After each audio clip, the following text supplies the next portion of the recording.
Hello and welcome to episode 23 of the Down to Watch podcast. Today we are going to talk about the movie The Loved Ones. We're continuing on with our Halloween specials, and I have a special guest, Miss Ashley. Hello. Thank you, Ashley. Ashley is also a horror fan, horror film fan, so I'm really excited to see what she thinks about this movie. And as always, there will be spoilers, so if you haven't seen it, you should probably watch the movie first and then come back for the podcast.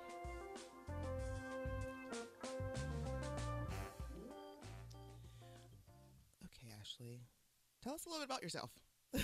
Well, my name's Ashley. I am married. I have 2 cats, and I like horror movies, which is kind of sad for me because I don't really know that many people that will watch horror movies with me. Does Eric watch with you? He can handle them a little bit. If I think something's kind of on the cusp, I will have him read about it, and he'll give me the thumbs up or thumbs down. And he read about The Loved Ones. He was like, "You're on your own." So sometimes he can handle it. He actually wanted to go see It Follows, that played at the Hollywood Theater last year, and like a couple of other ones he's been into. But if it's a little too psychological or something he would put in the torture porn genre, he can't get into it. Oh, so, really?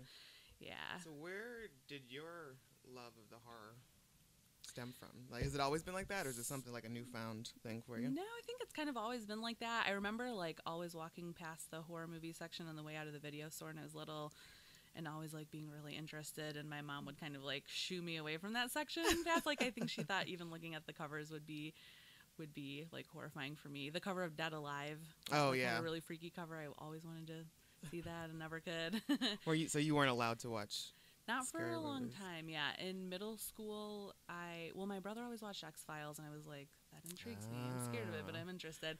And he would watch some of the Nightmare on Elm Street movies too, which I would catch like glimpses of when I would walk past the living room when he was having friends over, but I was never allowed to watch them. I think Texas Chainsaw Massacre might have been the first thing I was allowed to like rent with a girlfriend like in middle school on a weekend, which is pretty brutal.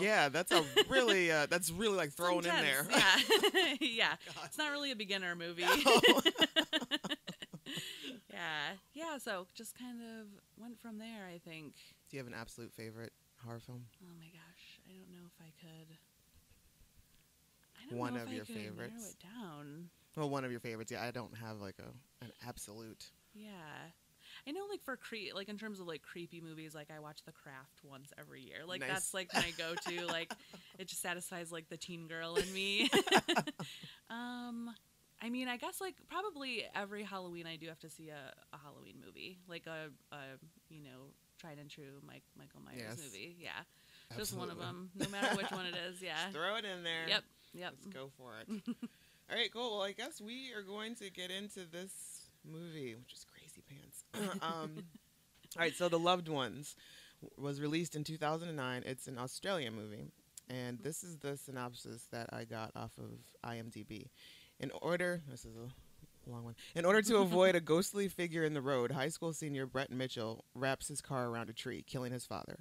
Constantly confronted by his mother's emotional collapse after the accident, Brett escapes into a marijuana-fueled world of loud metal music to block the pain and guilt. No teens.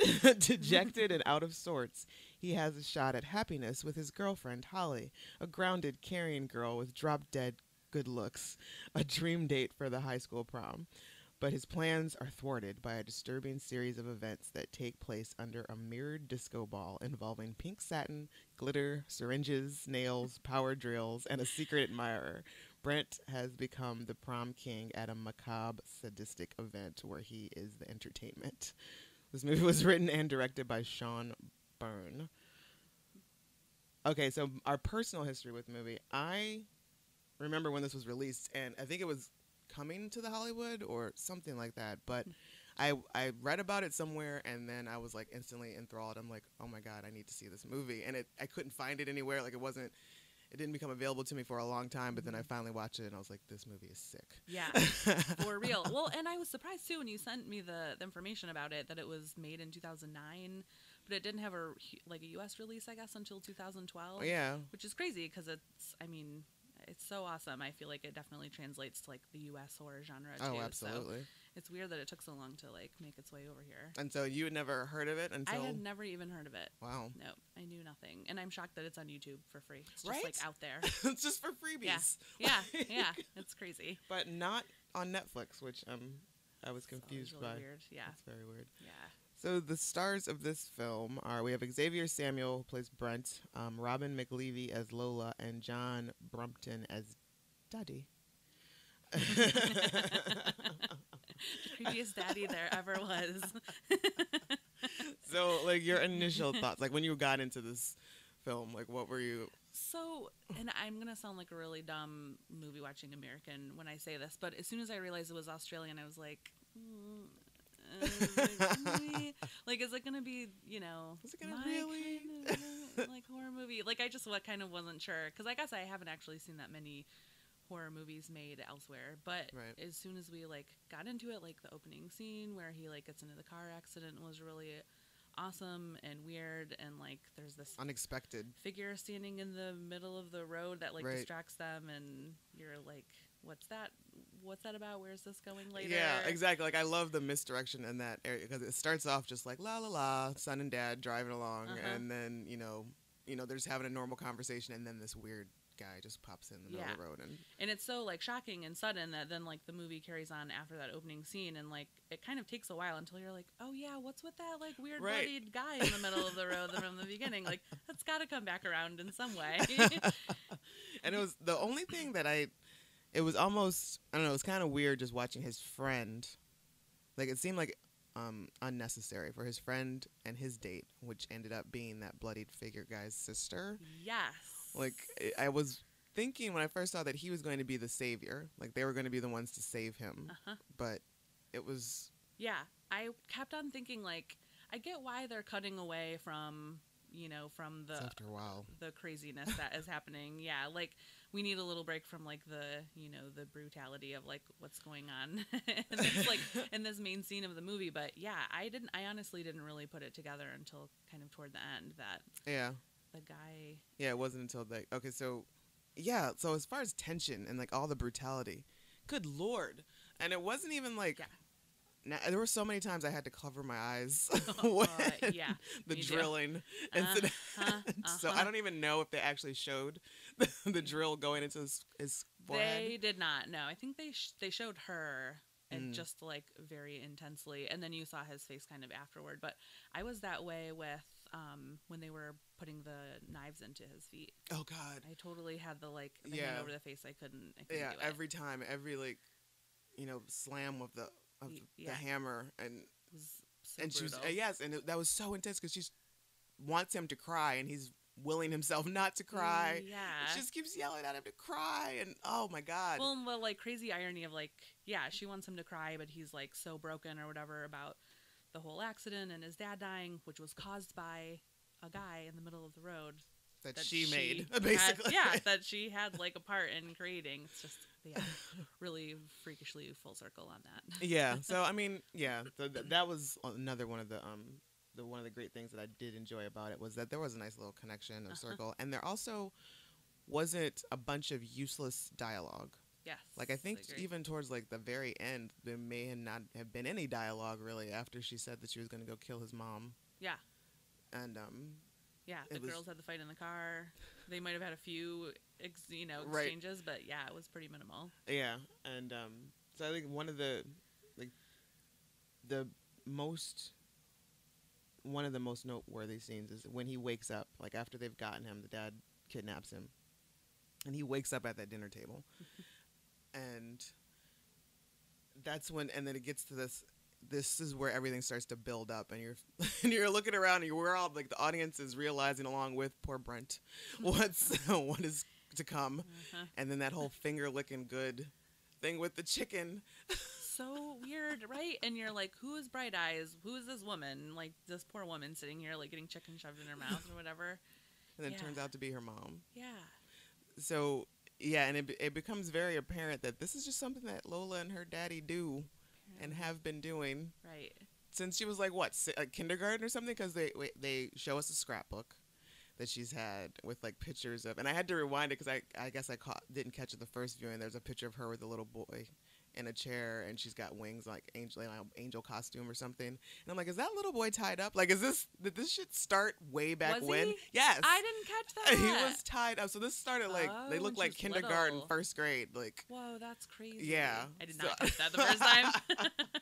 Because I was even thinking, like, hasn't anyone noticed, like, once a year or for every year she's in high school, there's been, like, a boy missing from school? Yes, I was also wondering, like, how often does this happen? Is this just once a year? Or? Right. And, so this has been going on for a while. Yeah. And then there's just this weird incestuous tension between her and her dad. I, like, can't tell you how much I, like, just absolutely love how they built that up. Like, as soon as Lola comes into the picture, like the whole opening sequence is kind of done. He's been kidnapped. He's like at the house, and then they show her like looking through her scrapbook, and that creepy "Am I Pretty Enough" song is playing or whatever, and like all the mood board stuff with the like baby dolls and whatever. I like love that. It's just like it just does something to like the inner teen in me. Like it's kind of like half. It's like 5% chick flick, and then the rest like horror. Like I just love that there's like pink shit everywhere, and she's like this typical, you know, soft-hearted, low self-esteem girl or whatever. And then her dad comes in, and she changes, and that's creepy. And then they go in the living room, and there's a guy tied up at their table. Like, I just love how like that just escalates so quickly. That is a good point. That this is kind of like, you know, there's a small percentage of chick flick. Like this. Yeah. Like her room is like little girl, like teen girl with the dolls all. Even though some of them are like really jacked up, creepy. Like Yes. They've been marred and scarred. But yeah. And then, you know, Daddy buys her this really pretty pink satin dress, and she gets real excited about it. Right. And she does her makeup up and everything. And even when they're like at the table, like after she puts on the dress or whatever, I'm like, man, I really like her makeup. Right. I just wonder if it too. That dress, like her nail color is really nice. Like there really is like a part of it that was like a little bit chick flick. I was absolutely thinking that too. I was like, oh my god, look at that sparkly eyeliner. Yep. She pulls that off well. She's crazy, but whatever. She's crazy, but she looks damn good doing that. Exactly. So they, I guess the director had her study Jeffrey Dahmer, Kathy Bates in Misery, and somebody else to get prepared for this role. Kathy Bates really makes sense because she's just so weird at certain points, like her facial expressions or like when she leans over the table and says, "What are you looking at?" Like all weird and creepy. Like just some of her like facial expressions and her delivery is like spot on. Yeah. Like, and very Kathy Bates-ish now that I think about it. Like just weird. Like not over the top, but like just weird enough that you're like, this person's unhinged. Right, exactly. Like not so much, not like Juliette Lewis, but like you can see how it's like, oh, so she can pass, I guess, for it to be normal. Like how, and that was another thing I was thinking about. Like how are people not noticing that at some point has she not snapped out on somebody at school? Like she's just very good at just keeping everything quiet and hidden down, and which is why you don't fuck around with those so-called weirdos in your school. For real. Because when she walked up to Brennan in school, she was like so sweet. Yeah. And he was so nice back to her, which right. is so sad for him. Exactly. Like he wasn't even rude. Like he did not deserve this. He was a very nice boy. As far as teenage boys can be, when you're like letting someone down, he was very polite, and it could have been much out for him. Exactly. It could have been much worse, and I guess that's another good point about what the director's choice or the writer's choice or whatever is to not make him be a jerk to her, because then we'd just be going around thinking, well, he deserved it. He shouldn't have been like that. Right. But now we spend the time sympathizing for this poor guy. It's like even sadder for him. Yeah, because he was so nice and lovely. You were just trying to do the right thing. You did already have a date. Yeah, right. So I guess just don't go off in woods by yourself after you turn someone down. I know. Well, poor guy. But that scene too, where he was like thinking about letting himself go off the cliff, and then the dad walks up behind him, like just all of that, I felt was like filmed really well. Like, and like rewinding a little bit to before that, after he lets Lola down, and then he's in the car with his girlfriend, and they're about to do it, and she like takes off his shirt, and he's like been self-injuring or whatever. Like none of that was like, I didn't feel like that was too easy. Like, I felt like they actually did it really well. It wasn't like, oh, like another like cutter teenager kid or whatever. Like, I felt like they treated that like subject matter with a lot of respect. Like it wasn't like it could have easily been just like a throwaway scene of him, like something happens, he gets angry, and then he goes off and starts cutting, pulls out his kit and starts cutting himself or whatever. But no, just seeing the scars was enough, and not really having any conversation about it. And then him going off into the woods, and I guess his little razor blade that he carried around, he wore on a chain around his neck. There was a scene where he's just like kind of gripping it, and while he was walking through the woods, and then climbing up all that. So the fact that we do get a sense that he's ready to kind of end it all, or he's teetering on that. But he decides not to, and then a millisecond later he gets abducted. What a bummer. It's like you just decided to live and go on with your life, and somebody else ruined it for you. So, like, when the pit of past captive was revealed, oh my God. I feel like that's really when it like bumped it up a notch to being like, this is like really intense. This is another level of like insanity, of creepy. But I feel like it's more than just like the torture porn thing, like that I'd mentioned with, like that my husband's not into. I feel like it is that, like, it's really brutal. The guy gets thrown in, and like they all start eating him because they've all like been lobotomized basically, and they're just animals, and they're like captive down there. But I don't know, like it does satiate that like the need for gruesome or whatever, but it's so like crazy psychological too, and just I don't know. I've never seen a movie that like was that intense. I guess. I think it was more. It was much. I feel it was more psychological. Even though they kind of touched on a lot of gruesome. They kind of played around in the gruesome torture porn area. Not so much. Like it could have been much worse. Like the visuals could have been like extremely gross, and they could have just kind of relied on that. More blood, more guts, that kind of thing. But I even enjoyed like a lot of times when they were inflicting the pain on him, there were so many shots of just him struggling, like his hands tied up, and like the close-up shots of him struggling to get free, or what's happening to like the reaction to what's happening to him. So that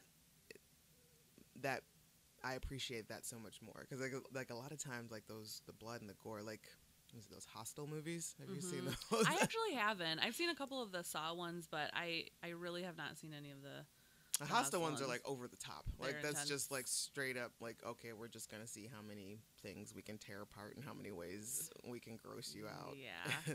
is that Eli Roth? Okay. Yeah. I saw Green Inferno, and that was how was that? Kind of bad. Like it's a great movie. Like someone should riff on it. Like, okay. Yeah, it's that bad. I mean, it's good. Good old fashioned eating each other. if that's what you're into. Right. Yeah, it was not like cannibalism. I can't say it was well made exactly. Yeah. Which kind of like I had been thinking about getting into the Hostel ones, but kind of turned me off a little bit. Yeah, like Eli Roth, I don't necessarily need to see anything else that he does. Really? It's like the Hostel is just like, he kind of feels like a one-trick pony to me. I was gonna say, they kind of seem like they're all a bit the same. Yeah, and like the Saw franchise, even though some of them really are terrible, I am down with that whole franchise. Really? Like I love all of those films. They're on my Netflix queue. I've seen like the first one and half of the second one. I have heard people say like if you make it all the way through all of them, it really does have like a pretty satisfying arc. Yeah, it does. So one day you'll get there. Yeah, true. So the loved one. Yes. And so all right, so now we know that Lola has been doing this. Her dad has been helping her kidnap boys for like years upon years, and apparently that's how she even came to be. So that's I mean I guess that's what they were kind of telling us without telling us, because you've got her mom, Bright Eyes, sitting there like catatonic basically, and with the little hole in her head.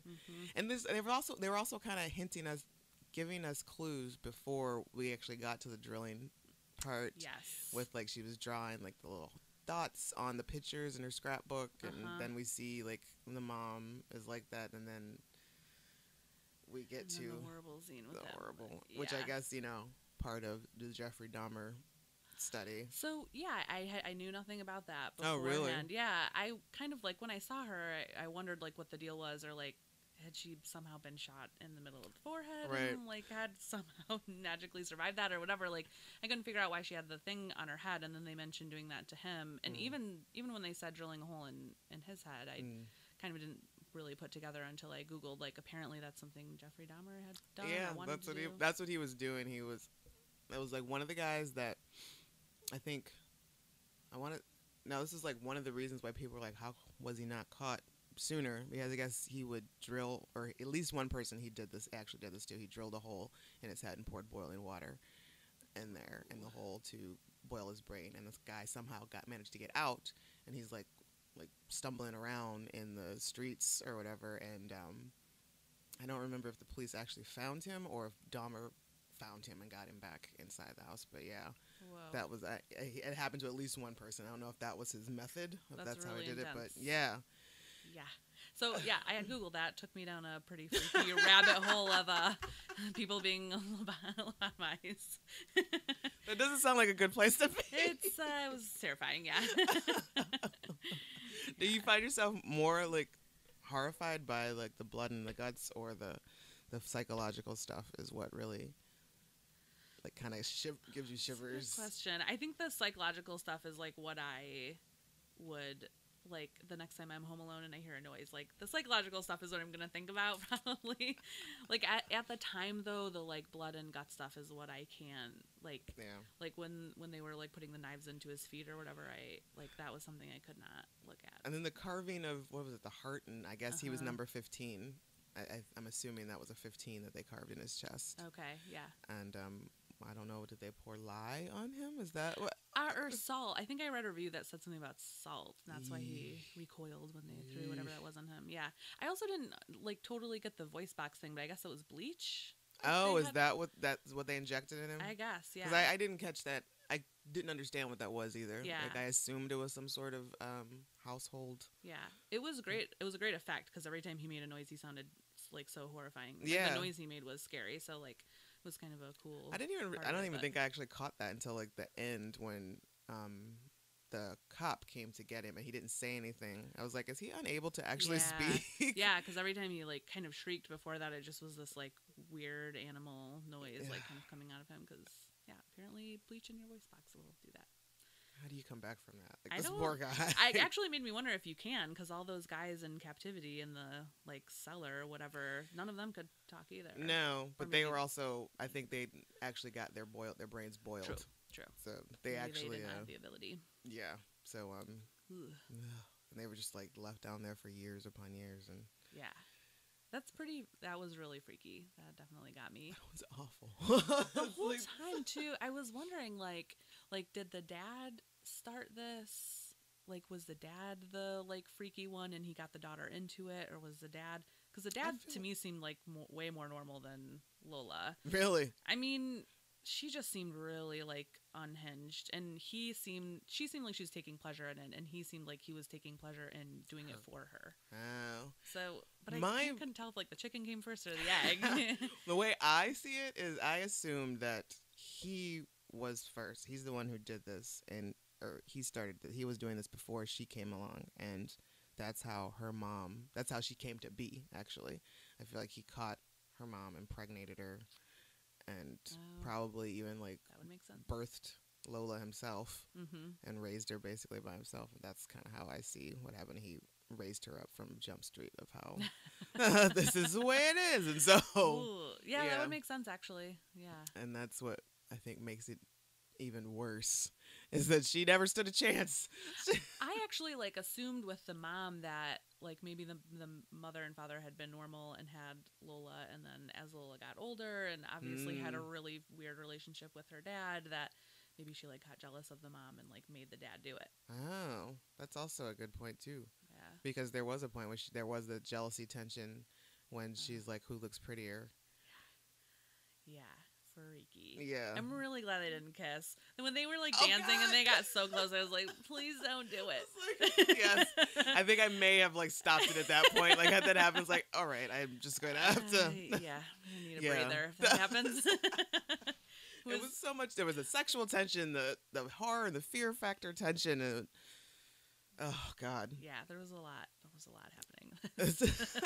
And then cutting away to like the prom thing too, and this girl is like totally having a meltdown, and like you. That whole time, I didn't really know who she was, so I was like, "This is kind of a weird side story. I don't really get it yet, but I'm okay with having the relief from like the insane shit that's happening." I need to Lil's breathe for a minute. Yeah, but once that all tied in, I really liked it. I actually read a review of a guy who said he didn't like the cutting away, like he didn't feel like it tied in tightly enough for him. I loved it though. No, yeah, you're right. It did. It did give you some relief because otherwise, it's just like a lot of the whole time. Yeah. And people probably would have passed out Yeah. halfway through the film. For but real. it was a good tie-in where we finally realized when she's showing Brett her scrapbook and she's like, "Oh, and Jimmy Valentine, the one that got away," and it's like, "Oh, now I get it." I love that. Yep, I do really like that. Yeah, I think actually, like, so horror movies totally work on me. If there's a twist, I do not get the twist until Really? the end. Yeah, like I am the target audience for things like that. So even when she was showing that guy, I still didn't really put together like that he belonged to the cop family. Oh, and really? The daughter who was at prom with Jamie. Yeah, like I think it was later.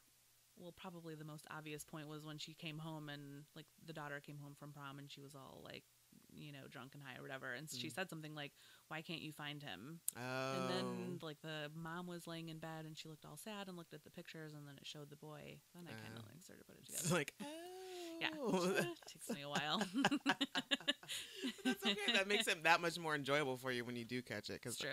I hate it when I do catch the twist like immediately, and sometimes I don't really even try. And I'm not saying that it happens often. I like to like remove myself. I don't try to like put the pieces together on a lot of things. Yeah.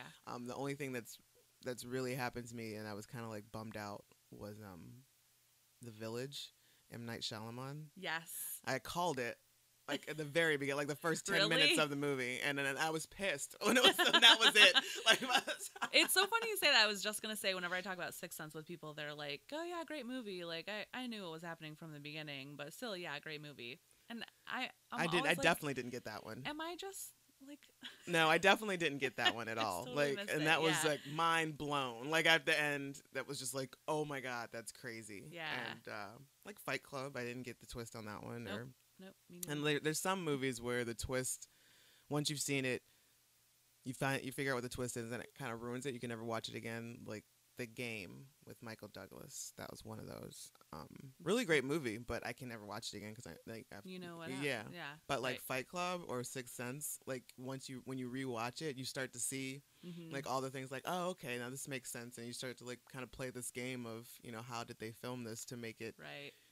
continuity wise like look good and still like make sense afterwards when the twist is revealed. Right. Right.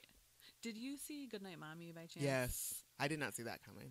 Me neither. Thank you. Thank you. Because as soon as the lights went up, like a whole row of people behind me were like, "Oh, I totally called. Like, did you hear me? 5 minutes in, did you hear me? I said whatever." Like Yeah. all of these people behind me got it, including totally the get that. person my friend Nude I had gone with. Like got it too, and I was like, "I am the perfect horror movie person then because I'm the only one who like didn't I absolutely get it." did not get that. And like there was some woman, like there were also people like we go down to the bathroom after the movie, and this woman is like pissed that she got it before it happened. She's like, "I saw that coming. I That's knew." your blah, blah, fault blah. for thinking too hard. Right, exactly.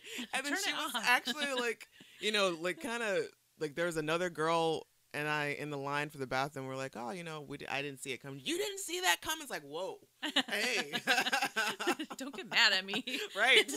I enjoyed my movie Yeah, viewing. yeah. I'm sorry.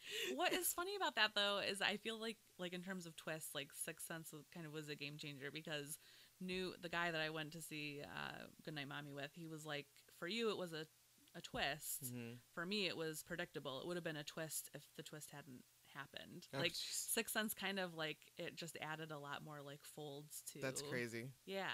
I mean, I guess I'm a simpleton when it comes to the twist. Yeah, so sometimes, I mean, let's not forget, people, we go to movies for escapism. Like, Right, exactly. It's like I'm not getting paid to solve this murder. Yeah. So Yeah, exactly. Good point. It's like I just want to go in there, and there are times where it's done, and if it's done cleverly enough, I will just like let it happen. and not try to solve it. But if it's like a stupid film and I'm bored throughout it, like, yeah, I'm going to start trying to figure out ways around it. Yeah. But yeah, Goodnight Mommy was crazy Amazing. too. Yeah. And but it was Austria that movie was from, and she, when Lola kills her mom in this one, she smothers her, she says "Goodnight, Mommy," and that immediately made me think of that too. Me too, because I'd just seen it like 2 weeks earlier or something. And I was like, is this a thing? Yeah. Yep, I love that. But I feel like Goodnight Mommy and like some other horror movies, like I saw it once, I'm good. I feel like The Loved Ones is gonna be like kind of in my canon now of things I like resurrect every so often. Yeah, like, even though I know what happens, like it's just too it's a good one. Like every few years, yeah, absolutely. Because I had forgotten a lot of stuff that had happened. Like I saw it probably 3 years ago, like 2012, whenever it was released, and then I had forgotten a lot. Like I remember being horrified by it, Yeah. but I had just forgotten a lot of the specifics. And like that final scene, the final shot when he hits her, after the tussle and everything, and he hits her with the police car, and she's like still trying to get him. She's got her wrist is broken. Oh my god, she looks so bad. It took me a while to notice the rest, but I was like, oh my god, her hand is barely on. That's so awful.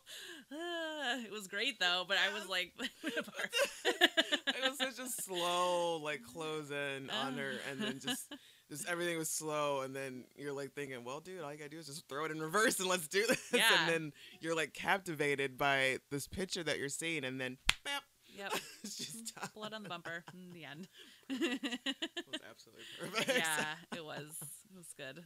It was exactly what she like deserved. But I loved that she was so like the knife on the gravel sound, and like it was just truly like creepy and weird and unhinged, like right up until the end. Yeah, absolutely. And and the whole very little dialogue, like it could have been absolutely ruined with like a bunch of like exposition. Exactly. Or, like we don't need to hear like I'm gonna be okay now, or right, whatever. like a whole to do, and like she said like basically 2 sentences about what her plan was, what she was going to do to his family now, and that was it just wasn't a bunch of exposition. It wasn't like now the killer is going to tell their big old plan. Or give you like the reasons why everything is done. They actually absolutely followed the rule of show, don't tell in filmmaking. And that, like, well done, Sean Byrne. Yeah. Yeah. Well done, sir. I haven't looked actually if he has a lot of other stuff, but I'd watch it if he does. Let's check that out. Let's see what Sean Byrne is up to.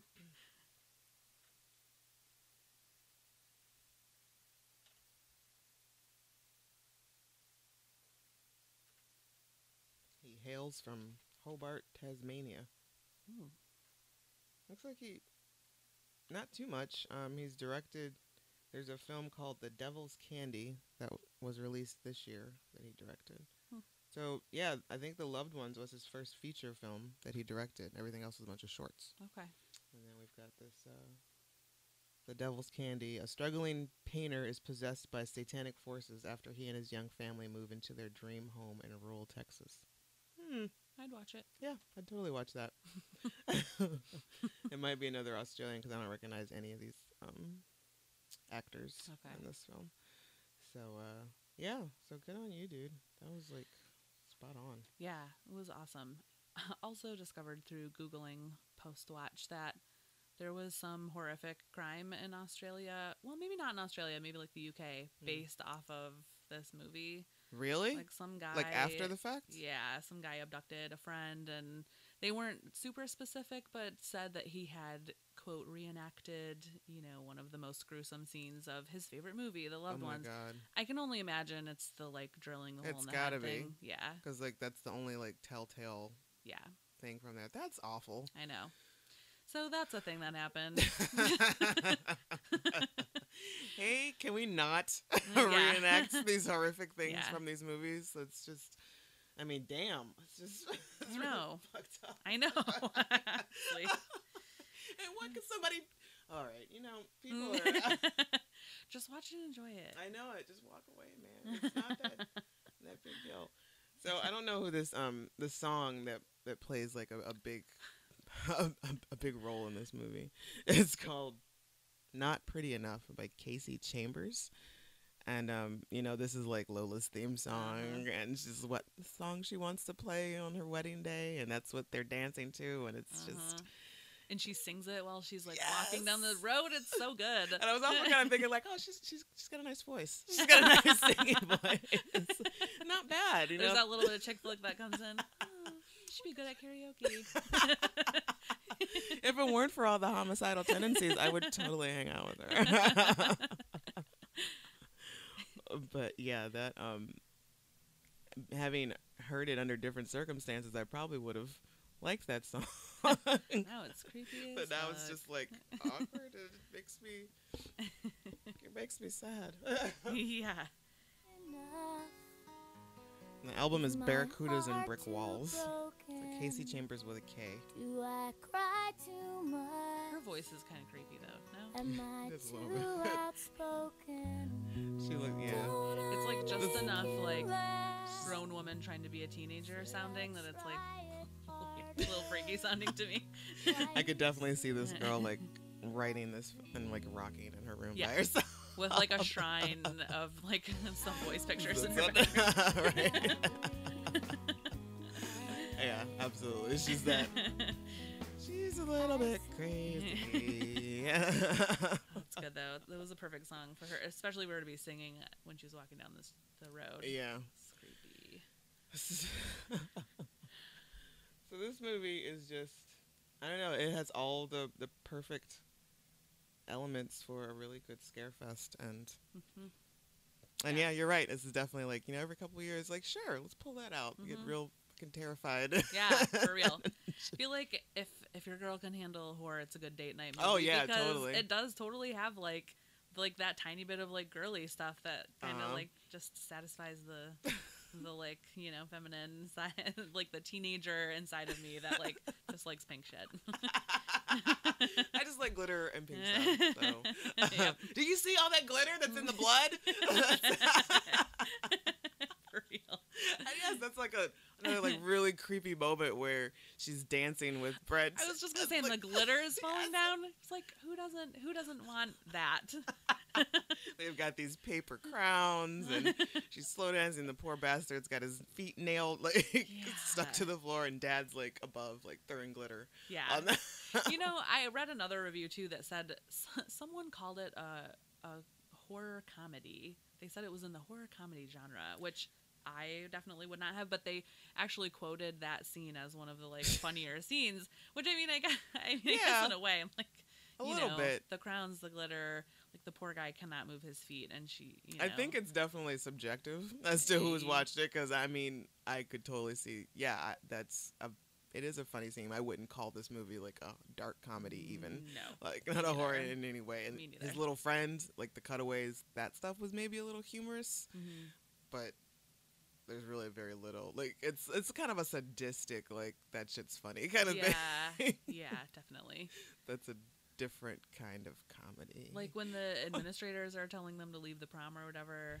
That's not funny. It's just like, she's really fucked up now. You need to take her home. Yeah, Like, exactly. It's not good. Oh, you're entering into a situation now, sir, Yeah. that you don't want to be involved in. Run fast.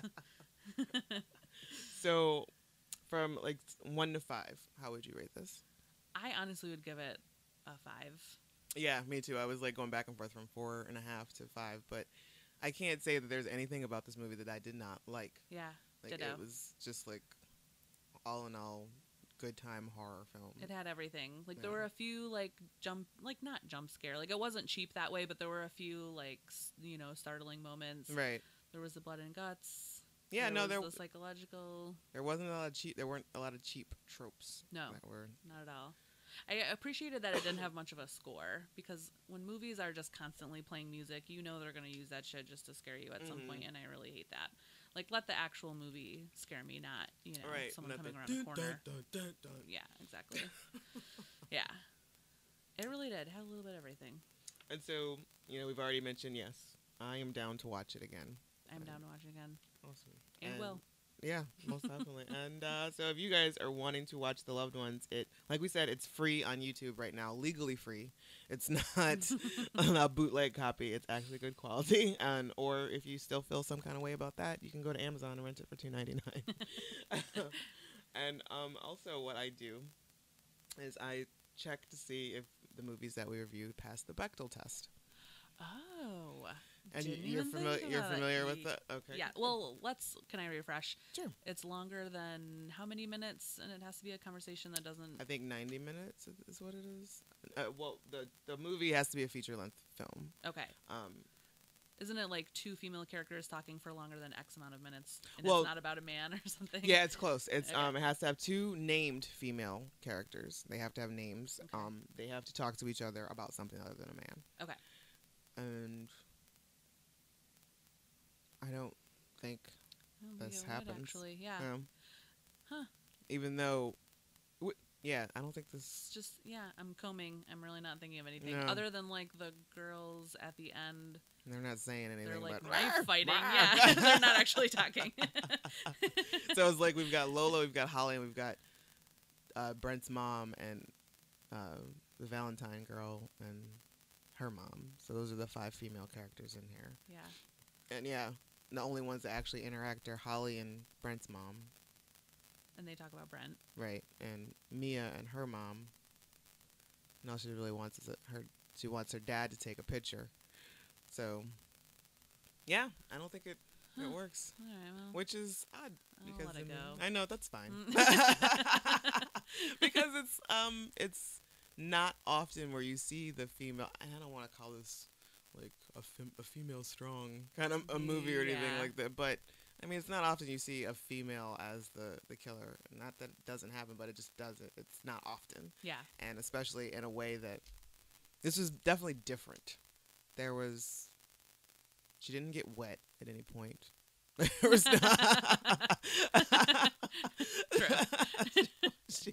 her clothes stayed on for the most part, just when she changed clothes. So it was no, just random, oh my God, my shirt. Exactly. Yeah. There wasn't super overt. Yeah.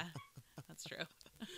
So, I mean, sure, if you feel like you need to capture those who have wronged you, then yes, this is a female empowerment. Right. That is true, though. There really aren't that many horror movies where the woman is like doing the fucking up. It's like Misery is the one thing that always Yeah. comes to mind. Have you ever seen High Tension? No, I have not. Oh, you should see that one. Yeah. That's another one. It has a nice twist in it. Ooh. Okay. And I think the premise, if I recall, and I know it's also a foreign film, but there's no subtitles, like they speak English. Okay.